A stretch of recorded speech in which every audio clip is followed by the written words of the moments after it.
Bismillahirrahmanirrahim. Assalamualaikum warahmatullahi wabarakatuh. Pada kesempatan kali ini, saya sebagai perwakilan dari kelompok 4 akan mempresentasikan tentang teori dalam penelitian.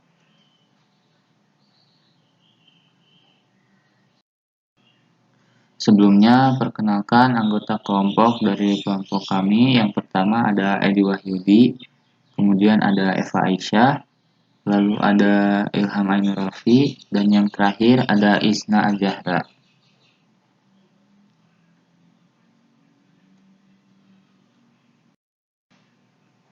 Dalam pembahasan kali ini terdapat 6 poin pembahasan. Yang pertama ada deskripsi dan pengertian teori.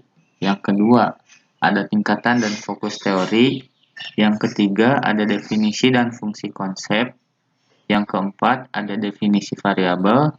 Yang kelima ada klasifikasi variabel penelitian.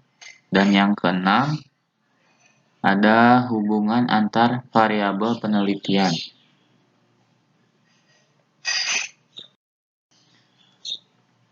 Yang pertama yaitu pengertian teori. Pengertian teori secara umum adalah analisis hubungan antara fakta yang satu dengan fakta yang lain pada sekumpulan fakta-fakta yang disusun secara sistematis, logis, empiris, dan juga simbolis dalam menjelaskan suatu fenomena.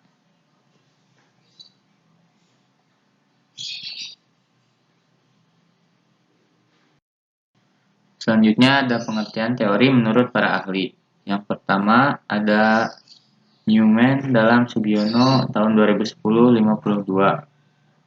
menjelaskan bahwa teori adalah seperangkat konstruk atau konsep, definisi dan proposisi yang berfungsi untuk melihat fenomena secara sistematik melalui spesifikasi hubungan antara variabel sehingga dapat berguna untuk menjelaskan dan meramalkan fenomena. Yang kedua ada menurut William Wiersma dalam Sugiono tahun 2010-52 menjelaskan bahwa teori adalah generalisasi atau kumpulan generalisasi yang dapat digunakan untuk menjelaskan berbagai fenomena secara sistematik.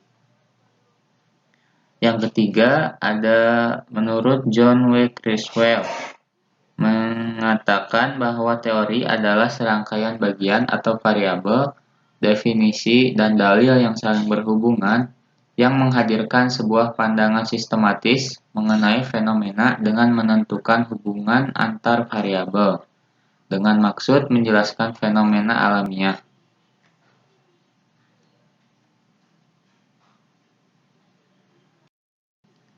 Pada tahun 1963, Mark membedakan adanya 3 macam teori.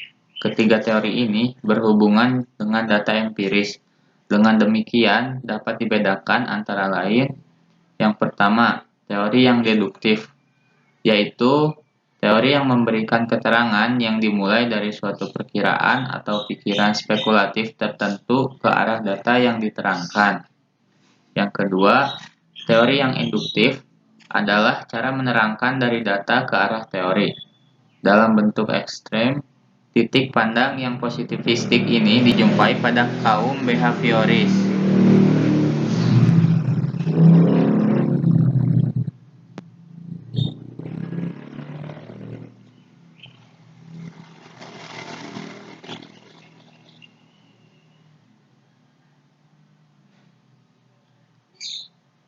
Dan yang ketiga, teori yang fungsional. Selanjutnya ada deskripsi teori. Deskripsi teori dalam suatu penelitian merupakan uraian sistematis tentang teori, bukan sekadar pendapat pakar atau penulis buku, dan hasil-hasil penelitian yang relevan dengan variabel yang diteliti. Berapa jumlah kelompok teori yang perlu dikemukakan akan tergantung pada luasnya permasalahan dan secara teknis tergantung pada jumlah variabel yang diteliti. Bila dalam suatu penelitian terdapat 3 variabel independen dan 1 dependen, Maka kelompok teori yang perlu dideskripsikan ada 4 kelompok teori, yaitu kelompok teori yang berkenaan dengan variabel independen dan satu dependen. Oleh karena itu, semakin banyak variabel yang diteliti, maka akan semakin banyak teori yang dikemukakan. Menurut Sugiono 2010-58.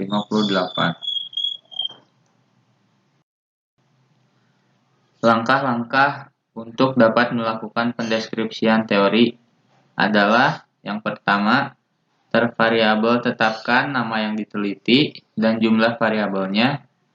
Yang kedua, cari sumber-sumber bacaan yang banyak dan relevan dengan setiap variabel yang diteliti. Yang ketiga, lihat daftar isi setiap buku dan pilih topik yang relevan dengan setiap variabel yang diteliti. Untuk referensi yang berbentuk laporan penelitian, lihat penelitian permasalahan yang digunakan, tempat penelitian, sampel sumber data, teknik pengumpulan data, analisis, dan saran yang diberikan.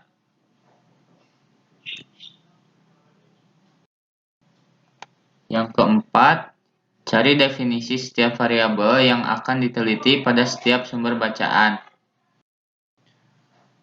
Kemudian bandingkan antara satu sumber dengan sumber lainnya dan pilih definisi yang paling sesuai dengan penelitian yang akan dilakukan.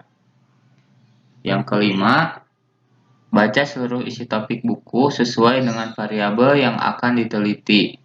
Lakukan analisis, lalu renungkanlah, dan buatlah rumusan dengan bahasa sendiri tentang isi di setiap sumber data yang dibaca. Dan yang keenam, deskripsikan teori-teori yang telah dibaca dari berbagai sumber ke dalam bentuk tulisan dengan bahasa sendiri. Sumber-sumber bacaan yang telah dikutip.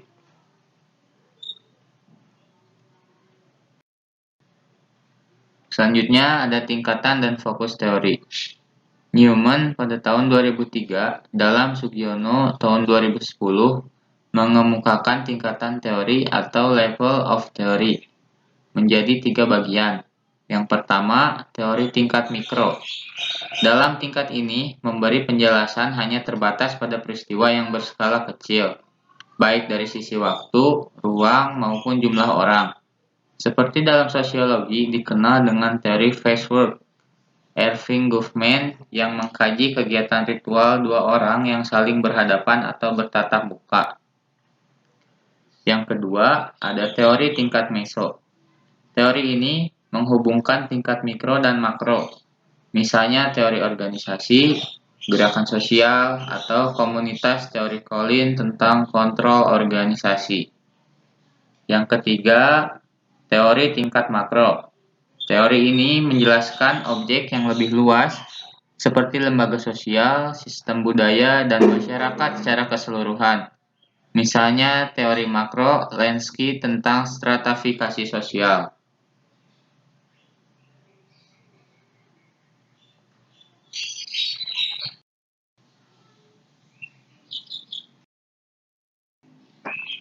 Selanjutnya, fokus teori dibedakan menjadi 3, yaitu teori substantif, teori formal, dan middle range teori. Yang pertama, substantif teori dikembangkan untuk suatu keprihatinan sosial, seperti hubungan ras. Yang kedua, formal teori dikembangkan untuk suatu konseptual yang luas di dalam teori umum, seperti alat perlengkapan sosialisasi. Dan yang ketiga, middle range teori adalah sedikit lebih abstrak dibanding penyamarataan empiris atau hipotesis spesifik. Middle mencakup teori khusus yang digunakan dalam sosiologi untuk pemeriksaan empiris. Namun yang digunakan untuk perumusan hipotesis yang akan diuji melalui pengumpulan data adalah teori substantif karena lebih fokus berlaku untuk objek yang akan diteliti.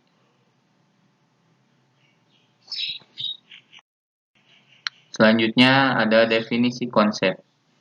Konsep penelitian merupakan kerangka acuan peneliti di dalam mendesain instrumen penelitian. Konsep juga dibangun dengan maksud agar masyarakat akademik atau masyarakat ilmiah maupun konsumen penelitian atau pembaca laporan penelitian memahami apa yang dimaksud dengan pengertian variabel, indikator, parameter, maupun skala pengukuran yang dimaksud peneliti dalam penelitiannya. Lebih konkret, konsep adalah generalisasi dari sekelompok fenomena yang sama.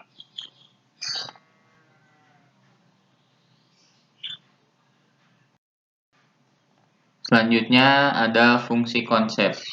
Yang pertama ada fungsi kognitif, yaitu mengorganisasi, observasi, dan menata hasilnya, atau fungsi menata. Konsep adalah salah satu alat mengelola dan mengorganisir seluruh pikiran dalam mendefinisikan segala macam. Dengan fungsi kognitif, konsep akan menjadi senjata yang bisa mengawati istilah, ide, gagasan, pernyataan, dan asumsi yang disampaikan. Yang kedua, ada fungsi evaluatif, yaitu mengevaluasi apa saja yang telah dipersepsi, di mana melalui fungsi evaluatif ini, sebagai peneliti konsep bisa menjadi bahan melihat kembali segala sesuatu yang telah diangkat dalam penelitian. Konsep juga melihat kekurangan dan kelebihan dalam penelitian. Yang ketiga, fungsi operasional atau pragmatis, yaitu mengendalikan dan mengarahkan perilaku individu. Yang keempat, fungsi komunikasi, artinya konsep harus memungkinkan komunikasi. Fungsi komunikatif konsep dalam penelitian harus sebisa mungkin menghubungkan aspek dalam penelitian. Dalam konsep, secara komunikatif akan menjadi alat untuk merelevansikan setiap langkah dalam penelitian.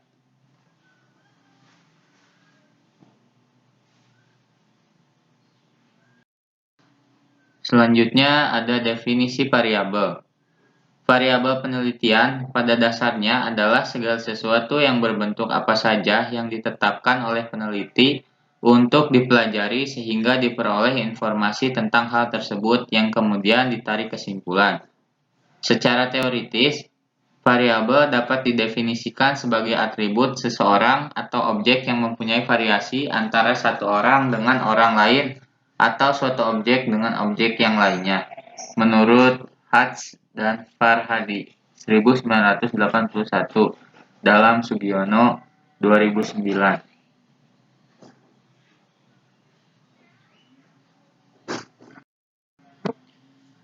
Selanjutnya ada klasifikasi variabel penelitian. Yang pertama ada variabel penelitian berdasarkan skala pengukurannya, terbagi menjadi beberapa bagian. Yang pertama ada variabel nominal. Variabel nominal merupakan variabel dengan skala paling sederhana, karena fungsinya hanya untuk membedakan atau memberi label suatu subjek atau kategori. Yang kedua ada variabel ordinal. Variabel ordinal adalah variabel yang dibedakan menjadi beberapa secara bertingkat. Yang ketiga ada variabel interval. Variabel interval adalah variabel yang selain dimaksudkan untuk membedakan, mempunyai tingkatan, juga mempunyai jarak yang pasti atau satu kategori dengan kategori yang lainnya. Dan yang keempat, yaitu variabel rasio. Variabel rasio merupakan variabel selain bersifat membedakan, mempunyai tingkatan yang jaraknya pasti, dan setiap nilai kategori diukur dari titik yang sama. Yang kedua, ada variabel penelitian berdasarkan konteks hubungannya. Terbagi menjadi beberapa bagian. Yang pertama ada variabel bebas atau independent variabel. Variabel bebas adalah variabel yang nilainya mempengaruhi variabel lainnya, yaitu variabel terikat. Yang kedua ada variabel terikat atau dependent variabel. Variabel terikat merupakan variabel yang nilainya tergantung dari nilai variabel lainnya. Variabel moderator atau variabel intervening. Yang ketiga, variabel moderator merupakan variabel yang juga mempengaruhi variabel terkuat yang terikat. Namun dalam penelitian pengaruhnya tidak diutamakan. Yang keempat, ada variabel perancu atau confounding variable. Variabel perancu merupakan variabel yang berhubungan dengan variabel bebas dan variabel terikat, tetapi bukan variabel antara. Yang kelima, ada variabel kendali.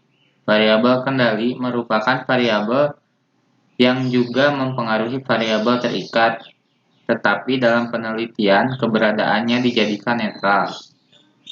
Dan yang keenam, variabel rambang. Variabel rambang merupakan variabel yang juga ikut mempengaruhi variabel terikat, namun pengaruhnya tidak begitu berarti, sehingga keberadaan variabel ini dalam penelitian diabaikan. Yang ketiga, ada variabel penelitian berdasarkan dapat atau tidaknya variabel dimanipulasi terbagi menjadi dua bagian. Yang pertama ada variabel dinamis. Variabel dinamis adalah variabel yang dapat dimanipulasi atau diintervensi oleh peneliti. Dan yang kedua adalah variabel statis, merupakan variabel yang tidak dapat diintervensi atau dimanipulasi oleh peneliti.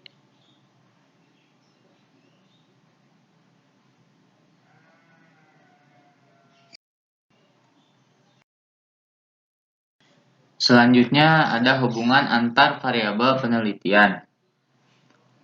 Hubungan antar variabel penelitian dibedakan menjadi tiga jenis, yaitu hubungan asimetris, hubungan simetris, dan hubungan timbal balik menurut Masford tahun 2007-29.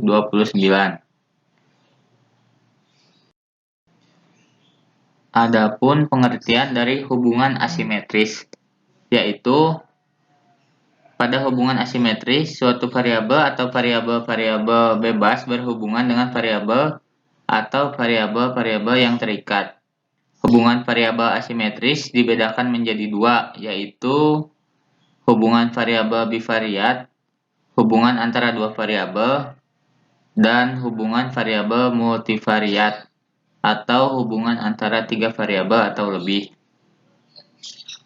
Hubungan simetris adalah hubungan variabel secara simetris, artinya ada hubungan antara dua variabel, tetapi variabel yang satu tidak disebabkan atau dipengaruhi oleh variabel yang lainnya. Dan yang terakhir, hubungan timbal balik. Hubungan variabel dikatakan bersifat timbal balik jika variabel yang satu mempengaruhi variabel lainnya dan sebaliknya.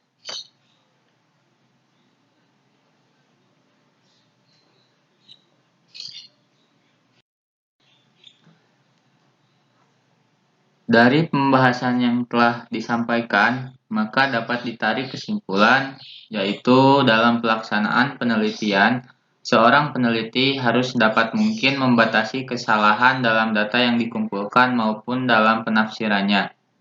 Banyak usaha yang dapat dilakukan seorang peneliti untuk hal ini. Misalnya untuk memperoleh data yang valid, peneliti harus merancang dan menggunakan instrumen penggali data yang baik. Peneliti juga harus mengupayakan persyaratan dan tahapan sebelum melaksanakan penelitian dengan tujuan untuk mencapai hasil yang maksimal.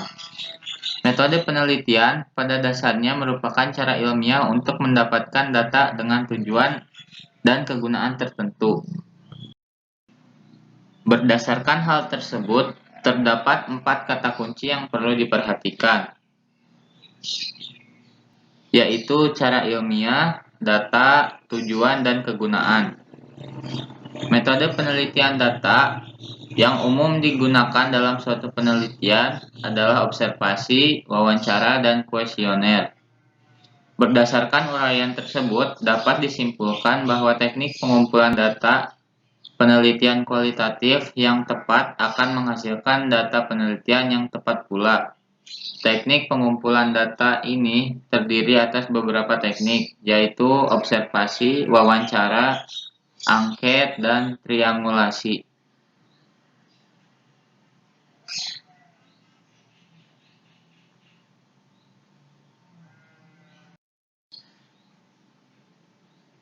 Sekian presentasi yang dapat saya sampaikan. Mohon maaf apabila terdapat kekurangan. Terima kasih. Wassalamualaikum warahmatullahi wabarakatuh.